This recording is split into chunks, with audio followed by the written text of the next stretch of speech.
인정하고 싶지 않지만 한국은 단연 1등입니다. 안타깝게도 이제 일본의 시대는 같습니다. 여기 어안이 벙벙한 채 모니터만 바라보며 한숨을 푹 쉬고 있는 한 외교관이 있습니다. 그녀는 좀 전에 속보로 뜬 트럼프 대통령 당선 소식에 그만 책상에 머리를 박으며 엎드리고 마는데요. 전혀 예상치 못한 상황에 미처 준비하지 못한 자신을 원망하고 있습니다. 도대체 그녀에게 무슨 일이 있었던 걸까요? 지금 바로 사연 시작하겠습니다. 안녕하세요. 제 이름은 제시카 리이고 서울에 있는 대한민국 외교부에서 경제정책 자문으로 일하고 있습니다. 오늘 아침이 모든 걸 바꿔놓을 줄은 전혀 예상하지 못했어요. 이 일을 한 지도 벌써 15년이 됐지만 오늘 일어난 일에 대해선 전혀 준비가 안 되어 있었어요. 모든 게 사무실 여기저기서 울리는 휴대폰 소리로 시작됐어요.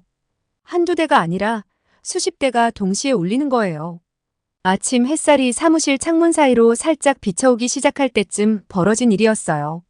저는 이미 책상에 앉아 평소처럼 조용히 아침 커피를 즐기며 하루를 시작하려던 참이었죠.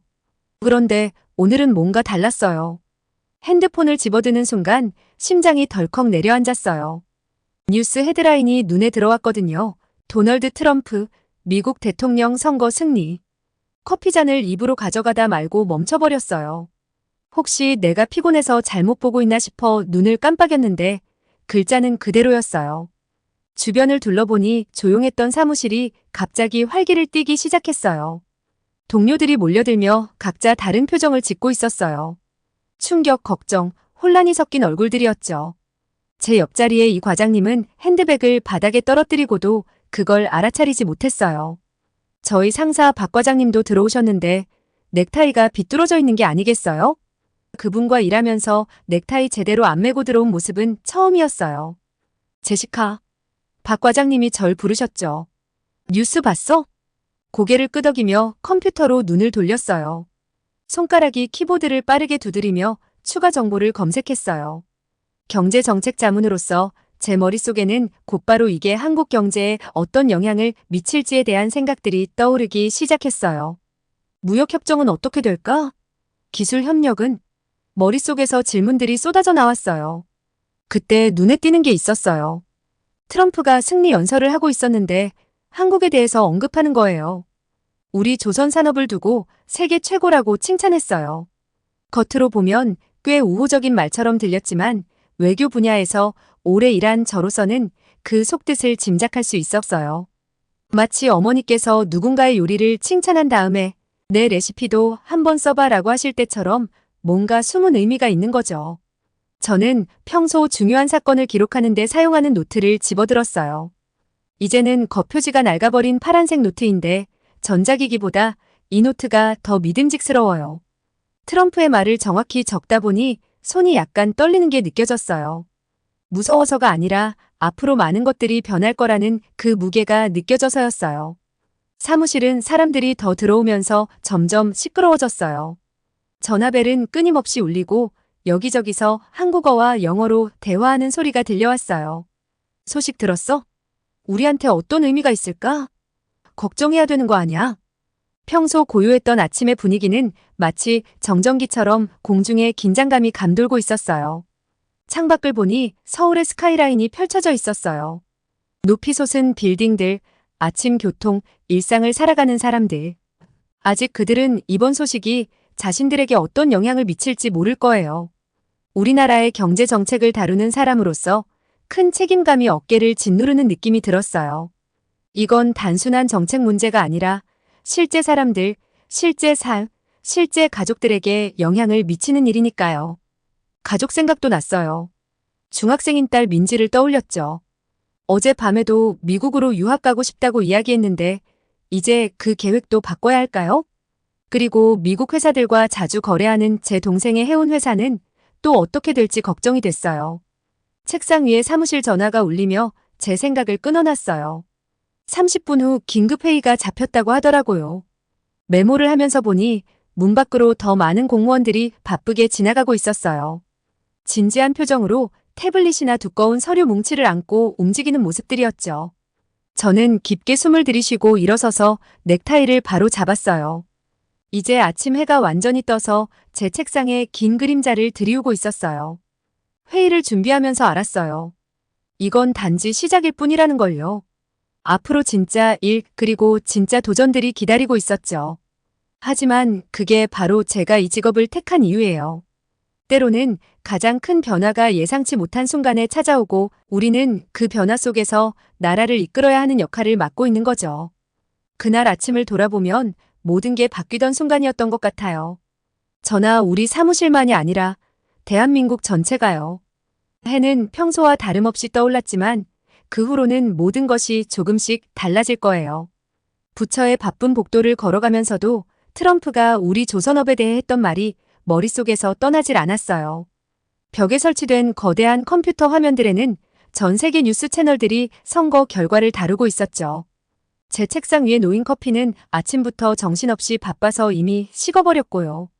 우리 조선소는 한국의 자랑이지 라고 중얼거리며 서울의 스카이라인이 보이는 창문 앞에 멈춰 섰어요. 12층 사무실에서 내려다보니 아침 교통이 개미떼처럼 움직이고 있었죠. 트럼프가 조선업에 대해 언급한 건 그냥 던진 말이 아니었어요. 우리 경제의 핵심을 찌르는 중요한 얘기였거든요. 컴퓨터에서 관련 수치를 꺼내봤어요. 작년에 우리 조선소들은 전 세계 어느 나라보다도 많은 배를 건조했어요. 울산이나 거제 같은 도시에서는 거대한 선박들이 매일같이 마치 거대한 퍼즐 조각이 맞춰지듯 숙련된 노동자들 손에서 하나하나 완성되어 가고 있었죠. 이 배들은 단순한 배가 아니라 수천 대의 자동차를 실을 수 있는 대형 컨테이너선, 축구장, 세계 길이의 유조선, 깊은 바다에서 석유를 찾는 복잡한 시추선 같은 거대한 선박들이었어요. 그때 제 핸드폰이 울리더니 동료 진호에게서 메시지가 왔어요. 주식시장 봤어? 라는 내용이었죠. 바로 금융 뉴스를 확인해 보니 우리나라 최대 조선업체들인 현대중공업, 삼성중공업, 대우조선해양의 주식이 모두 오르고 있었어요. 시장이 트럼프의 발언에 반응하는 것 같았지만 마음이 불안했어요. 지난번 일을 기억해야지 라고 혼잣말하며 트럼프 첫 임기 때 기사들을 다시 꺼내봤어요. 눈에 띄는 헤드라인들이 잔뜩 보였죠. 트럼프, 주한미군 방위비 증액 요구, 트럼프, 한국의 핵무장 가능성 언급, 방위 공약에 의문을 던지며 동맹에 균열 생겨. 그때 긴장된 날들이 떠오르면서 손이 차가워졌어요. 트럼프 첫 임기 동안 그는 계속해서 주한미군 주둔 비용을 우리가 충분히 내지 않는다며 더 많은 돈을 요구했거든요. 우리는 충분히 부유하니까 감당할 수 있다는 식으로 말이죠. 제 동료들 중 몇 명은 미국 관계자들과 밤새 협상하면서 중간점을 찾으려고 애썼던 기억이 납니다. 잠시 머리를 식히려고 부서 내 휴게실로 가서 새 커피를 뽑으면서 작은 그룹을 지어 나지막이 얘기 중인 동료들에게 고개를 끄덕였어요. 커피 머신이 컵에 커피를 따르는 동안 방 안에 켜져 있는 TV에서는 윤 대통령이 트럼프에게 보낸 축하 메시지가 나오고 있었어요. 메시지는 우호적이고 외교적이었지만 저는 그 속에 신중함을 느낄 수 있었어요. 우리는 아주 조심하고 있었죠. 다시 제자리로 돌아와서 트럼프의 승리가 우리 경제에 어떤 영향을 미칠지에 대한 보고서를 작성하기 시작했어요. 조선업은 한국에서 수천 명을 고용하고 있죠. 울산 같은 도시에서는 온 가족이 조선소에 의존하며 생계를 유지해요. 만약 트럼프가 우리 산업에 압박을 가하거나 새로운 무역 규칙을 적용한다면 많은 사람들이 영향을 받을 수 있어요. 그런데 마음에 걸리는 게 하나 더 있었어요. 트럼프는 선거 운동 중에 미국이 다른 나라 보호에 덜 관여하겠다는 얘기를 했거든요. 그게 우리에게 어떤 의미일까요? 북한은 여전히 국경 너머에서 미사일과 핵무기를 개발 중이에요. 우리는 항상 미국의 보호에 의존해왔지만 만약 그게 바뀐다면 어떡하죠? 그때 제 핸드폰이 울렸어요. 부산에 있는 제 여동생이었죠. 언니, 뉴스 보고 있어? 엄마가 이번 일이 우리한테 어떤 의미인지 걱정하시던데 라고 말했어요. 제가 괜찮을 거라고 자신감 있게 답하려 애썼지만 솔직히 속으론 확신이 없었어요. 부모님은 한국 전쟁과 그 이후의 힘든 시절을 겪으셨기 때문에 미국의 지원이 우리에게 얼마나 중요한지 잘 아시는 분들이거든요. 전화를 끊자마자 컴퓨터에 긴급 메시지가 떴어요. 30분 후에 긴급회의가 잡혔다는 내용이었죠. 서류를 챙기고 넥타이를 고쳐 매면서 곧 있을 힘든 논의를 준비했어요. 트럼프가 조선업에 대해 언급한 게 단순한 칭찬처럼 들릴 수도 있겠지만 국제 정치에서는 칭찬조차도 복잡한 의미를 내포할 수 있다는 걸 제가 그동안의 경험으로 배워왔거든요. 회의실로 향하기 전에 창밖을 마지막으로 한 번 더 바라봤어요. 현대적인 서울의 건물들에 햇살이 반사되고 있었죠. 우리 도시, 우리나라는 전쟁의 잿더미 속에서 여기까지 올라온 거예요. 트럼프의 새 임기가 어떤 도전을 안겨주든 지금껏 그래왔듯이 우리는 분명히 헤쳐나갈 거예요. 하지만 우선 우리가 마주하고 있는 게 정확히 무엇인지 알아야 했어요. 그래서 이 긴급회의가 필요한 거였죠. 저는 시계를 다시 확인했어요. 마이너스 오후 2시 30분. 긴급회의 소집이 있었던 게 불과 30분 전이었는데 마치 몇 시간이 지난 것처럼 느껴졌어요. 정부청사 15층에 있는 회의실은 사람들로 꽉 찼고 모든 자리가 이미 다 차 있어서 몇몇 공무원들은 벽에 기대 서 있었어요. 큰 창문으로 오후 햇빛이 쏟아져 들어와서 광택나는 나무 테이블 위로 긴 그림자가 드리워졌죠. 노트북 화면에는 트럼프 당선에 관한 뉴스 기사, 보고서, 분석 자료가 가득 열려 있었어요.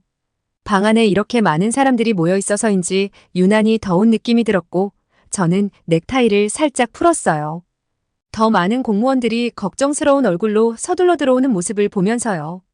반대편에는 군복을 차려입은 장성들이 앉아 있었는데 그들의 메달이 햇빛을 받아 반짝거렸어요. 국가안보실 쪽 공무원들은 테이블 끝에 모여 낮은 목소리로 이야기를 나누고 있었어요. 자, 시작합시다. 박 국장님이 묵직한 목소리로 조용한 웅성거림을 가라앉히며 말했어요. 테이블 맨 앞에 서 계신 국장님은 평소보다 흐트러진 머리로 보아 오늘 내내 머리를 여러 번 쓸어 넘기셨나 봐요. 트럼프 당선이 우리 국가 안보에 어떤 영향을 미칠지 평가해야 합니다. 시간이 없습니다. 저는 노트북에 새 문서를 열고 메모를 시작했어요. 다른 사람들도 키보드를 두드리기 시작하면서 방 안에는 타이핑 소리가 가득했어요. 회의실 앞쪽에 큰 스크린이 켜지면서 한반도 지도가 나타났어요. 첫 번째 우려사항입니다. 박 국장님이 스크린을 가리키며 말했어요. 트럼프가 주한미군 주둔 비용을 더 요구할까요? 지금 현재 우리나라에 있는 미군 병력은 28,500명입니다. 국장님은 레이저 포인터로 지도에 여러 빨간 점을 둘러 보였어요. 오랜 군 경력을 가진 김대위 님이 목소리를 가다듬으며 말했어요. 지난번 임기 때도 트럼프는 우리가 지금 내고 있는 금액의 5배를 요구한 적이 있습니다. 이번에도 비슷한 요구를 할 가능성이 높습니다. 방 안은 불안한 속삭임으로 가득 찼어요. 사람들은 서로 눈을 마주치며 메모를 적어내려갔고 오후 햇빛이 점점 기울면서 방 안 분위기는 어두워지고 있었어요. 그때 갑자기 방 안 모든 휴대전화가 동시에 울리기 시작했어요. 긴급 경보음이 벌떼처럼 울려 퍼졌죠. 저는 가슴이 철렁하며 휴대전화를 확인했어요. 그 메시지를 보고 속이 내려앉는 것 같았어요. 북한이 미사일 시험 발사를 했다는 소식이었어요. 우릴 떠보는 겁니다. 김대위 님이 얼굴을 붉히며 중얼거리셨어요. 트럼프 당선을 보고 우리의 반응을 확인하려는 거죠. 방 안은 너무 조용해져서 에어컨 소리가 들릴 정도였어요. 모두들 핸드폰을 응시하며 경보 메시지를 반복해서 읽고 있었어요. 동료들의 얼굴을 둘러보니 두려움과 분노가 엿보였지만 그 속에서 결의도 느껴졌어요. 박 국장님이 화이트보드로 가서 글을 쓰기 시작했어요.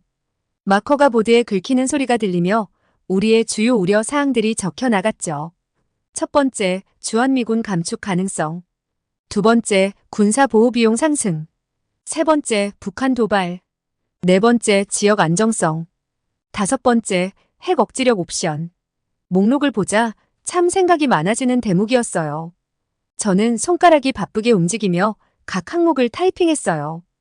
핵이라는 단어가 나오자 모두 자세를 바로잡고 집중하는 모습이었어요.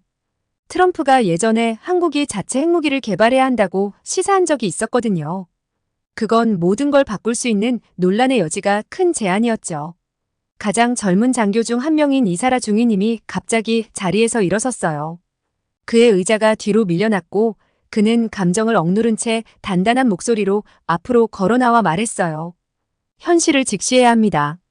미국이 주둔 병력을 줄인다면 우리는 수십 년 만에 가장 취약한 상태에 놓이게 됩니다. 그는 지도를 가리키며 여러 시나리오를 설명하기 시작했어요.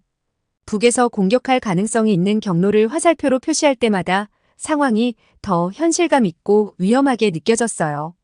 늦은 오후 햇빛은 이미 사라졌고 누군가가 천장에 조명을 켜면서 방 안 분위기는 더 냉정하고 엄숙해졌어요. 바로 그때 또 다른 경보음이 휴대전화에서 울렸어요. 이번에는 북한이 트럼프 당선을 축하하는 성명을 발표했다는 소식이었어요. 그 타이밍이 정말 최악이었죠. 우리는 계속해서 사건에 끌려다닐 수 없습니다. 이사라 중위님이 말을 이으며 주먹으로 테이블을 쳤어요. 물잔들이 덜컹거렸어요. 우리만의 계획이 필요합니다. 미국의 지원 유무에 상관없이 우리가 스스로를 방어할 준비가 돼 있어야 합니다. 방안은 다시 조용해졌어요. 하지만 이번엔 달랐어요. 두려움의 침묵이 아니라 우리가 전환점에 서 있다는 걸 깨닫고 있는 사람들이 만들어내는 침묵이었죠. 저는 동료들의 얼굴을 보며 같은 생각을 하고 있다는 걸 느꼈어요. 한국은 이제 스스로의 운명을 책임져야 할 때가 된 거예요. 회의는 밤으로 이어졌고 창밖으로는 서울의 도시 불빛이 하나둘 켜지기 시작했어요. 모두들 피곤했지만 아무도 자리를 뜨려 하지 않았어요. 이건 단순한 정부 회의가 아니었어요. 마이너스 우리나라의 미래를 결정할 수 있는 순간이었거든요. 박 국장님이 저녁 7시쯤 잠깐 휴식을 주셨어요. 사람들이 기지개를 켜며 커피를 마시러 나갔지만 저는 자리에 앉아 메모를 바라봤어요. 우리가 논의하고 있는 주제의 중대함이 실감나기 시작했죠. 한국이 스스로를 지키는 방식을 근본적으로 바꾸는 문제를 논의하고 있었으니까요. 수십 년간 미국의 군사 지원에 의존해왔는데 이제는 우리 스스로 더 많은 책임을 져야 할지도 모른다는 거죠. 휴식 시간은 너무 빨리 끝나버렸고 우리는 다시 군사 능력, 방위 예산, 비상 대응 계획에 대한 논의로 뛰어들었어요. 하지만 이제 방 안 분위기는 조금 달라져 있었어요. 당황보다는 목적의식이 강해졌죠. 우리는 단순히 트럼프 당선에 반응하는 게 아니라 한국의 미래를 계획하고 있었어요. 사무실 의자에 앉아 멀리 다가오는 폭풍을 지켜보는 듯한 기분이었어요. 오늘 아침에 북한이 미사일을 시험 발사한 이후로 모든 게 바뀌었죠. 우리 부처 건물의 큰 창 너머로 보이는 서울 스카이라인은 여전히 평온해 보였지만 이 안에서 서서히 고조되고 있는 긴장감을 아무도 모르고 있었어요. 제 전화는 계속해서 동료들의 메시지와 뉴스 알림으로 진동하고 있었고요. 제시카, 회의실 어로 와야 해요. 제 비서가 문과에서 불렀어요. 저는 태블릿을 챙기고 대리석 복도를 따라 급히 걸어갔어요. 발걸음 소리가 바닥에 울려 퍼졌죠. 회의실에 들어서니 이미 사람들이 가득 차 있었어요. 에어컨이 위에서 소리를 내며 돌고 있었지만 그걸로도 이곳의 뜨거운 분위기를 식히기엔 부족해 보였어요. 박방 앞에 서서 북한의 미사일 발사 기지를 찍은 위성사진이 나온 큰 화면을 가리키고 있었죠. 사진은 너무 선명해서 그냥 지나칠 수가 없었어요. 오늘 시험 발사한 미사일은 이전에 봤던 어떤 것보다도 사거리가 길어요. 박소령이 차분하지만 걱정스러운 목소리로 설명했어요. 그가 다음 슬라이드로 넘길 때 손이 살짝 떨리는 게 눈에 들어왔어요.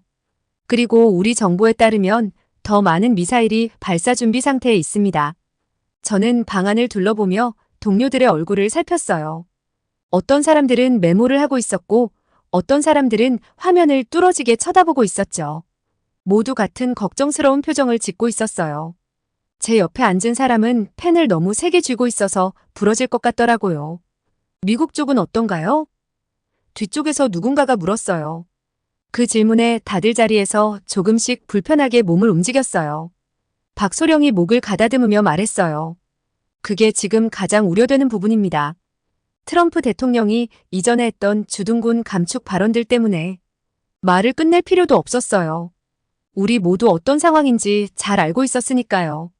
이 땅에 주둔한 500명의 미군 병력은 그저 숫자가 아니었어요. 우리 방어 전략의 중요한 부분이었죠. 저는 아침 내내 분석했던 데이터를 태블릿에서 열어봤어요. 경제적 파급 효과가 엄청났어요. 방산 주식은 이미 오르고 있었지만 불확실성 때문에 다른 분야는 타격을 받고 있었죠. 사람들은 불안해했고 불안감은 시장을 흔들 수밖에 없었어요. 모든 시나리오를 고려해야 합니다. 저는 일어나서 말했어요. 목소리는 제 자신이 느끼는 것보다 더 차분하게 나왔어요. 미군 주둔이 줄어들 가능성에 대비해 우리가 준비해야 할 게 많습니다. 단순히 방어 문제뿐만 아니라 경제적인 대책도 필요해요. 제가 가지고 온 데이터를 메인 화면에 공유하며 비슷한 상황에서 시장이 어떻게 반응했는지 보여주는 그래프들을 띄웠어요. 제가 설명을 이어가자 방안은 점점 조용해졌어요. 관광산업이 위축될 수 있고 외국인 투자도 감소할 수 있죠. 하지만 기회도 있었어요. 우리 자체 방위 산업을 강화할 기회 말이에요. 가끔은 압력이 다이아몬드를 만들어내기도 하니까요. 그때 갑자기 문이 열리고 젊은 분석가가 숨을 헐떡이며 들어왔어요. 또 미사일 발사입니다. 그는 종이를 박소령에게 건넸어요. 방안이 다시 술렁이기 시작했어요. 속이 조여오는 느낌이 들었어요. 하루에 2번의 시험 발사라니 이건 단순한 메시지가 아니었어요. 도전이었죠. 지금까지 말없이 있던 이 장관이 일어섰어요. 작은 체구였지만 그 존재감은 모든 사람의 주목을 끌었어요. 우리가 스스로의 운명을 결정하지 못하고 다른 누군가를 기다릴 수는 없습니다. 그녀가 단호하게 말했어요. 힘을 보여줘야 하지만 동시에 현명하게 접근해야 해요. 그녀 말이 맞았어요. 저는 다시 제 노트를 내려다보며 이 건물 밖에서 일상을 보내고 있을 우리나라 시민들을 떠올렸어요. 시험 공부를 하고 있는 학생들, 가족을 위해 열심히 일하는 부모님들, 공원에서 산책하는 노부부들 이들이 우리의 보호를 믿고 있을 거예요. 오후는 저녁으로 넘어가면서도 우리는 계속해서 계획을 세우고 또 다른 대비책을 마련했어요. 군사 대비 태세부터 경제적 안정, 외교 관계, 그리고 공공안전까지 모든 각도를 꼼꼼히 고려했죠. 제 머리는 온갖 숫자와 시나리오로 어지러웠지만 어떤 것도 놓칠 수 없었어요. 회의가 드디어 마무리될 무렵 저는 창가로 걸어갔어요. 저녁 노을이 지는 서울 하늘은 주황빛과 보라빛으로 물들고 있었고 하나둘씩 도시의 불빛들이 별처럼 켜지기 시작했어요. 아래를 내려다보니 사람들은 퇴근 후 저녁을 사러 포장마차에 들르며 여느 때처럼 평범한 삶을 살고 있었어요. 저는 차가운 유리에 손을 대고 조용히 다짐했어요.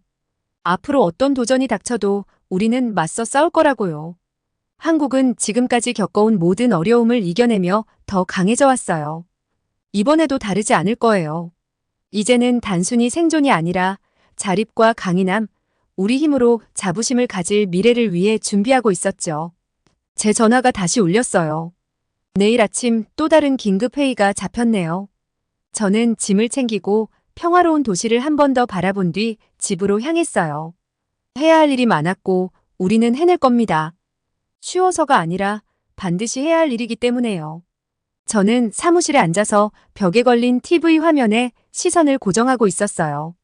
화면에는 익숙한 파란색 배경에 대통령 브리핑룸이 비치고 있었고 저는 윤 대통령이 등장하기를 기다리며 평소보다 빠르게 뛰는 심장 소리를 느꼈어요. 책상 위 시계는 정확히 오후 8시를 가리키고 있었죠. 정시에 윤 대통령이 연단으로 걸어 나왔어요. 오늘 밤 그의 모습은 평소와 좀 달랐어요. 단순히 진지한 걸 넘어서 결연한 의지가 느껴졌거든요. 감색 정장에 빨간 넥타이까지 항상처럼 단정했지만 그의 눈빛에 뭔가 강렬한 게 있었어요. 저는 의자에서 몸을 앞으로 기울이며 소리를 키웠어요. 국민 여러분, 그는 흔들림 없는 목소리로 말문을 열었어요. 오늘 밤 저는 우리나라의 미래에 대해 말씀드리고자 합니다. 잠시 말을 멈추더니 다음에 이어질 말의 무게가 느껴졌어요. 대통령은 말을 이어갔어요. 오늘날 우리는 미국과의 관계에서 새로운 도전을 마주하고 있습니다. 많은 분들이 이러한 변화가 우리 안보와 미래에 어떤 영향을 미칠지 우려하고 계실 겁니다. 저 또한 같은 우려를 공유하고 있습니다. 저는 그가 안경을 고쳐 쓰는 모습을 지켜봤어요. 중요한 이야기를 하기 전에 자주 보이던 작은 습관이었죠. 하지만 여러분이 꼭 아셔야 할 중요한 사실이 있습니다. 한국은 이제 예전의 한국이 아닙니다. 50년 전, 아니 20년 전과도 다릅니다. 우리는 강해졌습니다.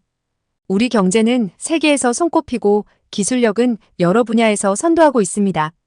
우리의 문화는 전 세계 사람들에게 영향을 미치고 있습니다. 카메라가 그의 얼굴을 좀 더 클로즈업했어요. 우리는 과거의 한국이 아닙니다. 그는 단호하게 말했어요. 우리는 더 이상 전적으로 남에게 의존해야 하는 작은 나라가 아닙니다. 우리는 강해졌고 더 능력 있으며 결단력도 갖추고 있습니다. 그의 말은 아주 간결하고 분명했어요. 학생부터 어르신까지 모든 한국 국민이 그의 메시지를 이해할 수 있을 만큼 쉬운 표현이었죠. 복잡한 정치적 용어나 외교적 표현을 쓰지 않고 국민들에게 직접적으로 이야기하고 있었어요. 주변을 둘러보세요. 그는 손짓하며 말을 이었어요. 우리 도시들, 우리 산업들, 우리의 성과들을 보세요. 우리는 세계 최고 수준의 배를 만듭니다. 사람들이 사용하는 핸드폰과 컴퓨터를 우리가 만듭니다. 우리의 영화와 음악은 전 세계 곳곳에 닿아 있습니다. 이게 바로 지금의 우리입니다. 자부심을 가질 만한 나라입니다. 제 휴대폰이 동료들에게서 오는 메시지로 진동했지만 저는 화면에서 눈을 뗄 수 없었어요. 대통령은 더 큰 선언을 하려는 것 같았어요. 따라서 그의 목소리는 더욱 힘이 실려갔어요. 저는 분명히 하고자 합니다. 우리는 미국과의 우정을 소중히 여기지만 우리의 운명을 타국이 결정하도록 두지 않을 것입니다. 우리는 우리의 안보를 위해 필요한 조치를 취할 것입니다. 우리의 군을 강화할 것이고 새로운 기술을 개발할 것입니다. 우리의 국민과 우리의 삶의 방식을 지키기 위해 필요한 모든 것을 할 것입니다. 제 몸에 소름이 돋았어요. 이건 단순한 말이 아니었어요. 우리 역사의 전환점 같은 순간이었죠. 윤 대통령은 구체적인 계획도 발표했어요. 국방비 증액, 새로운 군사기술 개발, 다른 국가들과의 파트너십 강화 등 다양한 방안을 제시했어요. 하지만 그는 이 변화가 전쟁을 위한 것이 아님을 강조했어요. 우리가 강해지려는 이유는 평화를 위한 것입니다. 그는 설명했어요. 힘을 통해 평화를 지키기 위해서입니다. 연설은 15분 정도 더 이어졌어요. 경제에 대해, 방위산업에서의 일자리 창출에 대해, 이웃, 국가들과의 협력에 대해, 한반도의 평화 유지에 대해 이야기를 했어요. 하지만 저에게 가장 인상 깊었던 것은 그의 연설의 마지막 부분이었어요. 국민 여러분, 그는 카메라를 똑바로 바라보며 말했어요. 일부는 세계의 이러한 변화를 위기라고 볼 수도 있습니다. 그러나 저는 이것을 기회로 봅니다. 우리가 누구인지 보여줄 기회로, 우리의 운명을 스스로 결정할 기회로 봅니다. 마지막 그의 말이 제 사무실에 울려 퍼졌어요. 앞으로의 길은 쉽지 않을 겁니다. 도전이 있을 것입니다. 우리를 의심하는 사람들도 있을 것입니다. 하지만 우리는 준비되어 있습니다. 우리는 능력 있습니다. 그리고 무엇보다 우리는 하나가 되어 있습니다. 이제 우리 한국인의 진정한 힘을 세상에 보여줄 시간입니다. 방송이 끝나자 저는 자신도 모르게 숨을 길게 내쉬었어요. 창밖을 보니 서울의 불빛이 어둠 속에서 반짝이고 있었어요. 그 빛들 어딘가에서 수백만 명의 국민들도 방금 그 연설을 봤을 거예요. 그들이 어떤 생각을 하고 있을지, 어떤 감정을 느꼈을지 궁금했어요. 휴대폰에는 이제 동료들이 연설에 대해 논의하려고 보낸 메시지들로 가득 차 있었고 뉴스 알림들이 그의 모든 발언을 분석하느라 바빴지만 저는 잠시 혼자 생각할 시간이 필요했어요. 뭔가 중요한 일이 방금 일어났다는 느낌이었거든요. 제가 정부에서 일해온 모든 세월 동안 한국 대통령이 이렇게 말하는 걸 들어본 적이 없었어요. 이건 단순한 정치적 연설이 아니었어요. 마치 독립선언 같은 것이었죠. 한국이 진정한 독립강국으로 자리 잡을 준비가 되었다는 선언이었어요. 그리고 언젠가 훗날 사람들이 오늘 밤을 모든 것이 바뀐 순간으로 기억할 거라는 생각이 들었어요. 사무실 창가에서 해 뜨는 걸 보고 있었어요. 요즘 들어 이런 시간을 자주 갖게 됐네요. 서울은 이른 아침부터 벌써 활기로 가득 차 있더라고요. 컴퓨터 화면에는 읽지 않은 이메일이 수십 개 떠 있었지만 제 생각은 더 큰 일들에 가 있었어요. 경제자문으로서 오랫동안 한국의 많은 변화를 지켜봤지만 이번만큼은 정말 다르다고 느꼈어요. 윤 대통령의 연설 이후 뭔가 확실히 달라진 느낌이었어요. 정부에서 20년 넘게 일하면서 이렇게 빠른 변화를 본 적이 없었거든요. 매일 아침 예전엔 조용하던 복도를 걸어가면 이제는 여기저기서 분주하게 움직이는 모습들이 보여요. 책상에 둘러앉은 공무원들이 낮고 진지한 목소리로 방위 계획과 경제 전략에 대해 이야기하고 있었어요. 평소처럼 쌓이던 관료주의 서류 대신 긴급 행동 계획과 대담한 새 사업들이 넘쳐나고 있었죠. 휴대전화도 계속 진동하며 새로운 업데이트가 들어오고 있었어요.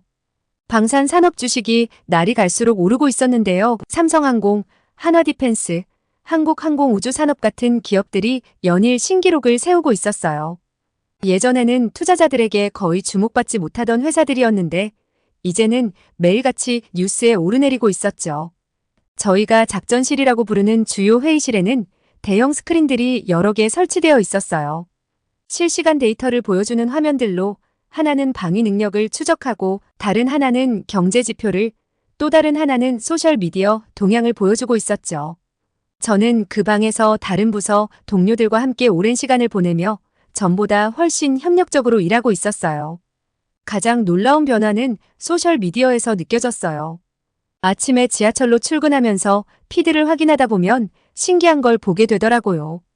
보통 K-팝이나 먹거리 얘기로 가득했던 젊은이들이 이제는 한국의 미래에 대한 진지한 글을 올리기 시작한 거예요.